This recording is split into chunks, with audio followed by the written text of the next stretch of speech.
আসসালামু আলাইকুম রহমতুল্লাহি বারাকাত। আপনার কি অ্যালার্জি? কোনো ওষুধে ফল পাচ্ছেন না? এর আগে অনেক ওষুধ খেয়েছেন, কোনো কাম হয় না? তাহলে আপনাদেরকে অনুরোধ, আমার এই ভিডিওটা দেখেন। ইনশাআল্লাহ আমি গ্যারান্টি দিতেছি 1 মাস থেকে 3 মাসের মধ্যে আপনার সম্পূর্ণ শরীরের অ্যালার্জি ভালো হবে, তেমন সন্দেহ নেই।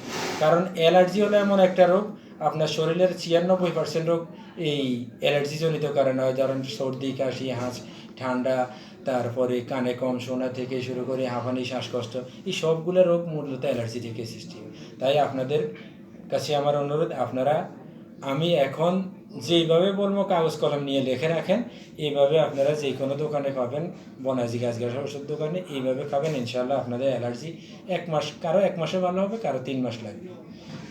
যা হোক, আজকে আমি আপনাদেরকে যে 3টে আইটেম লাগবো সেটা হলো কাঁচি হলুদ, নিম পাতার গুঁড়া, আর হলো আমলকি গুঁড়া।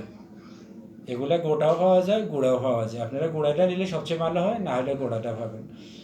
এগুলা সবগুলো মিশিয়ে এগুলোর মধ্যে আপনি কাঁচি হলুদ দিবেন 100 গ্রাম, নিম পাতার গুঁড়া 50 গ্রাম, আমলকি গুঁড়া 50 গ্রাম, মিশিয়ে প্রতিদিন সকালে অন্তত একবার করে 1 চামচ করে খান। এইভাবে আপনি 1 মাস খান, 1 মাসে দেখতে পারবেন ইনশাআল্লাহ আপনার 50%-এর উপরে অ্যালার্জি ভালো হয়ে গেছে। টানা 3 মাস খান, আপনার শরীর থেকে অ্যালার্জি নির্মূল হয়ে যাবে ইনশাআল্লাহ। আর আপনাদের যদি এগুলো কোথাও পেতে সমস্যা হয়, তাহলে আমার কাছে পাবেন ইনশাআল্লাহ। আমার সাথে যোগাযোগ করবেন, আমি আপনাদেরকে দিতে পারবো। আজকে এই পর্যন্তই। আল্লাহ হাফিজ।